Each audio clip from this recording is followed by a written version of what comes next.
Hello दोस्तों, कैसे हैं आप लोग। विद स्मार्ट यूट्यूब चैनल में आप सभी का स्वागत है। और जो मॉडर्न हिस्ट्री की सीरीज चल रही थी उसी क्रम में आज मैं आपको सिख के बारे में पढ़ाऊंगा। सिख साम्राज्य की जो आप लिखा हुआ है राज्य, सिख की जो राजनीतिक स्थिति है उससे पहले मैं आपको सिख की धार्मिक स्थिति के बारे में बताने जा रहा हूँ। तो ये वीडियो आप जो है शुरू से लेके अंत तक बने रहिए, इस बिल्कुल भी स्किप मत करिएगा, क्योंकि इसको पढ़ने के बाद जो सिख से संबंधित जो धार्मिक कोई भी क्वेश्चन आते हैं वनडे के एग्जाम में, कोई भी क्वेश्चन बाहर से जाने वाला नहीं है। और स्पेशली की जो लेखपाल की परीक्षा होने वाली है उसके दृष्टिकोण से ये जो वीडियो है बहुत ही इंपॉर्टेंट होने वाला है। तो चलिए बिना देरी करे हुए शुरू करते हैं आज का लेक्चर। तो ये लिखा हुआ है गुरु नानक देव। सिख धर्म की जो स्थापना की थी वो किन्होंने की थी? गुरु नानक देव ने की थी। देखिए मैंने सभी में जो है जो उनके गुरुदेव के सामने उनकी डेट ऑफ बर्थ लिख रखी और कब से कब तक उन्होंने शासन किया है सभी का लिखा, मगर डेट इतनी इंपॉर्टेंट नहीं है। तो जितना जो इम्पोर्टेंट है मैं आपको बताता चलूंगा, आप वीडियो में मेरे साथ बने रहें। तो लिखा हुआ है सिख धर्म के संस्थापक, यानी कि सिख धर्म के संस्थापक कौन थे? गुरु नानक देव थे। ये कैवे गुरु थे? ये पहले गुरु थे। उसके बाद इनका जन्म कहाँ हुआ था? तलवंडी में हुआ था। मृत्यु कहाँ हुई थी? करतारपुर में हुई थी। देखिए मैंने इसको पॉइंट टू पॉइंट सजाया है। आप बुक्स में आप पढ़ेंगे तो आप कंफ्यूज हो जाएंगे क्या पढ़ें और क्या छोड़ दें। तो मैं आपको टॉपिक वाइज पढ़ाऊंगा ताकि आप कंफ्यूज ना हो, और इससे जितना बहुत ज्यादा क्वेश्चन नहीं आएगा मगर जितना मैं आएगा वो सब मैंने क्लियर कर दिया है, इससे ऊपर क्वेश्चन नहीं आने वाला है। तो जन्म पूछते रहते हैं एग्जाम में, तो इनका जन्म तलवंडी में हुआ था, मृत्यु करतारपुर में हुई थी। और इन्होंने लंगर व्यवस्था प्रारंभ करी थी। जो हम लोग अभी देखते हैं जो खाने की व्यवस्था होती है वो किसने प्रारंभ करी थी? गुरु नानक देव ने। और ये किसके समकालीन थे? जो मुगल सल्तनत काल में जो दिल्ली में शासन था इब्राहिम लोदी का था, वो उसमें उनका शासन था। चैतन्य महाप्रभु के ये समकालिक थे और कबीर दास के ये समकालिक थे। ठीक है। उसके बाद दूसरे गुरु आते हैं गुरु अंगद। गुरु अंगद जो थे वो इनके शिष्य थे, इनका नाम था लहना। और ये गद्दी पे जब बैठे थे तो गुरु अंगद के नाम से बैठे थे। ठीक है। इन्होंने एक लिपि प्रारंभ करी थी, गुरु लिपि। जैसे हम लोग लिपि लिखने में यूज करते हैं ब्राह्मणी लिपि, इस तरीके की लिपि, तो इन्होंने एक लिपि प्रारंभ करी थी, उसका नाम क्या था? गुरुमुखी लिपि। ठीक है। उसके बाद लंगर को इन्होंने स्थायी बना दिया था। इन्होंने लंगर व्यवस्था पूछेंगे पेपर में, लंगर व्यवस्था प्रारंभ किसने की थी? तो आप लाएंगे गुरु नानक देव। और उसको स्थायी किसने किया था? तो गुरु अंगद। इससे ज्यादा क्वेश्चन इससे नहीं आते हैं, जो इंपॉर्टेंट थे वो मैंने टॉप लिखा दिए हैं। गुरु अंगद के बाद अब आते हैं गुरु अमरदास। इनका समय दिया हुआ है, मैं बता देता हूं, इसको याद करने की जरूरत नहीं है। ठीक है। इन्होंने गोविंदवाल में गद्दी की स्थापना करी थी। ठीक है। एक इंपॉर्टेंट क्वेश्चन ये है। उसके बाद अकबर ने बीबी भानी को 500 बीघा भूमि दान की थी। बीबी भानी कौन थी? इनकी पुत्री थी अमरदास की। ठीक है। बीबी भानी इनकी क्या थी? पुत्री थी। और बीबी भानी के पति कौन थे? गुरु रामदास। तो यानी कि गुरु इनके अमरदास के बाद इनका क्या कहते हैं उत्तराधिकारी कौन हुआ? रामदास बनाया गया। ठीक है।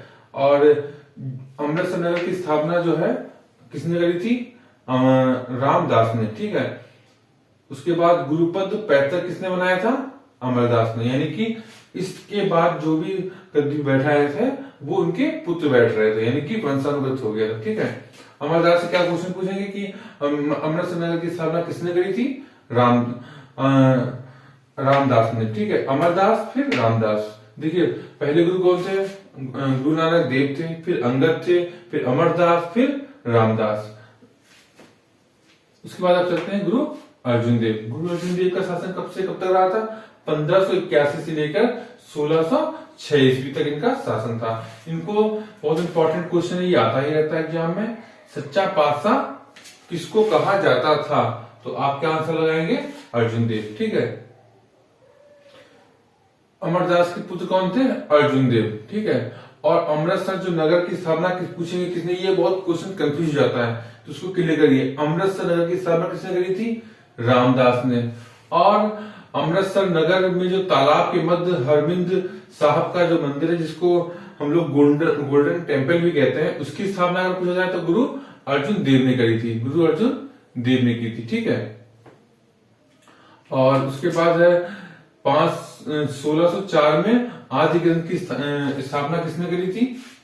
ये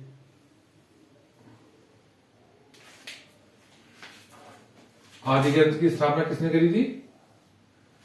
1604 में अर्जुन देव ने। ठीक है, उसके बाद आता 1606 में क्या हुआ था? जहांगीर द्वारा इनको मृत्युदंड की सजा दे दी गई थी। इन्हें क्या दे दिया गया था? मृत्युदंड। ठीक है, तो क्या क्या क्वेश्चन बन जाएंगे अर्जुन देव से हमारे इंपॉर्टेंट? सच्चा पासा किसे कहा जाता? अर्जुन देव को। और अमृतसर में तालाब के मध्य अर्जुन साहब यानी गोल्डन टेम्पल की स्थापना कब हुई थी? 1589 में। किसने करी थी? अर्जुन देव ने करी थी। आदि ग्रंथ का संकलन किसने करवाया था? अर्जुन देव ने करवाया था। ठीक है, और एक बहुत इंपॉर्टेंट क्वेश्चन ये है कि जहांगीर द्वारा जो है इनको मृत्युदंड की सजा दे दी गई थी। फिर आते हैं हरगोविंद की तरफ। देखिए, इसके बाद जब इनकी मुगलों ने इनकी हत्या कर दी थी, जब इनके जो वंशज थे हरगोविंद सिंह, तो उन्होंने उससे क्या शिक्षा ली कि हमको भी अपना सैनिक की ताकत को बढ़ाना चाहिए। तो इन्होंने सबसे पहले क्या किया? सिखों में सैन्य शिक्षा प्रारंभ करा दी और अकाल तख्त का निर्माण करवाया। और अमृतसर जो नगर था, जो धार्मिक था, अर्जुन देव जहां धार्मिकता पे प्रभाव जोर डाल रहे थे, उसके बाद जब हरगोविंद आए तो उन्होंने क्या करा? अमृतसर नगर की किलेबंदी करवा दी। ठीक है, उसके बाद आए थे हर राय। दारा क्या कहते हैं, हरगोविंद के पास कौन है? हर राय। दारा सिखों को इन्होंने क्या दिया था? आशीर्वाद दिया था। और दारा सिखों ने आशीर्वाद दिया और औरंगजेब के शासन में इनको जो है बुलाया था। तो हर राय ने कहा था ठीक है आप चले जाइए। तो राम राय जो है वहां पे उनसे मिलने गए। तो मिलने जाने से जो है औरंगजेब तो बहुत खुश हो गए थे और हर राय तो उनसे नाराज हो गए। इस नाराजगी के कारण क्या हुआ कि हर राय की जगह पे हरकिशन को, जो केवल 6 वर्ष के थे, उनको क्या बना दिया था? उत्तराधिकारी बना दिया था। कितने वर्ष के थे? 6 वर्ष के। ठीक है, और हरकिशन जो केवल 6 ही वर्ष के थे, इनका शासनकाल बहुत ज्यादा नहीं हो पाया था। 1661 से 1664 के बीच में रहा था और चेचक से इनकी मृत्यु हो गई थी। तो किस गुरु की अगर क्वेश्चन पूछेंगे चेचक से मृत्यु हो गई थी तो हरकिशन की। ठीक है, उसके बाद आते हैं गुरु तेग बहादुर। ये बहुत इंपॉर्टेंट है, इससे क्वेश्चन आता ही है। ठीक है, इससे क्वेश्चन आते ही हैं। तो इससे क्या क्वेश्चन बनता है? हर गोविंद के ये कौन क्या थे? पुत्र थे। किसके पुत्र थे? अगर क्वेश्चन पूछेंगे तो हर गोविंद के पुत्र थे। उत्तराधिकारी का युद्ध भी इनको लड़ना पड़ा था। इनके समय में 22 दावेदार हो गए थे कि 22 लोग थे, वो कहते थे कि मैं इसका उत्तराधिकारी होगा। तो 22 लोगों से इनका जो है इन्होंने युद्ध लड़ा था। उसके बाद ये जो है गद्दी पे बैठे थे और दिल्ली में औरंगजेब ने इनकी हत्या करवा दी थी। एक क्वेश्चन और है कि आनंदपुर जो नगर की स्थापना किसने करवाई थी? तो इसका आंसर क्या लगाएंगे? तेग बहादुर। ठीक है, तो अब इससे जो इंपॉर्टेंट जो भी क्वेश्चन थे मैंने बता दिए हैं। अब मैं आपको चलता हूँ गुरु गोविंद सिंह। ये कौन से थे? 10वें। ये कौन से थे? 9वें। कुल कितने गुरु हुए? 10 हुए हैं। सबसे पहले है गुरु नानक देव, फिर गुरु अंगद, फिर अमरदास, फिर रामदास, फिर अर्जुन, फिर हरगोविंद, फिर हर राय और हर किशन। तीनों में हर लगा है। अर्जुन देव के बाद जो भी गोविंद गुरु हुए हैं, हरगोविंद, हर राय और हर किशन हुए हैं। उसके बाद तेग बहादुर और उसके बाद गुरु गोविंद सिंह। बिल्कुल सिंपल है, कंफ्यूज नहीं होंगे आप। फिर 1699 में क्या हुआ? खालसा पंथ की इन्होंने स्थापना करवाई थी। किसने? गुरु गोविंद सिंह ने। सिंह एवं कौर की स्थापना परंपरा किसने प्रारंभ करवाई थी? गुरु गोविंद सिंह ने। इन्होंने कहा था कि हम जितने भी वर्ण होते हैं, चारों वर्णों में सबको सिंह कर देंगे और मुगलों को यहाँ से भगा देंगे भारत से। ठीक है, ये किसने कहा था? गुरु गोविंद सिंह ने। तो और इन्होंने 5 का जो है प्रारंभ करवाया। क्या? केश, कंघा, कच्छा, कड़ा, कृपाण। ठीक, 5 हो गए ना? 1 2 3 4 5। केश, कंघा, कच्छा, कड़ा, कृपाण। अब उसके बाद आदि ग्रंथ का इन्होंने पूरा संकलन करवाया था। ठीक है, और नांदेड़ महाराष्ट्र जो पड़ता है वहां पे एक अजीब खां पठान था जिसके द्वारा इनकी हत्या कर दी गई थी। ठीक है, तो बिल्कुल कॉन्सेप्ट क्लियर है, बहुत ज्यादा टाइम नहीं लगा होगा आपको। इस वीडियो को 1 से 2 बार जरूर देख लीजिए। इसको आप चाहें तो इसको स्क्रीनशॉट भी ले लीजिए बस पॉइंट टू पॉइंट मैंने आपको क्लियर कर दिया, इससे एक भी क्वेश्चन बाहर नहीं आने वाला है। तो आप बिल्कुल भी अगर आपको ये वीडियो अच्छा लगा हो तो अपने दोस्तों के साथ शेयर भी कर लीजिए, और अगर और इसको एक लाइक भी कर दीजिए। ठीक है, मिलते हैं आपको हम नेक्स्ट वीडियो में। धन्यवाद।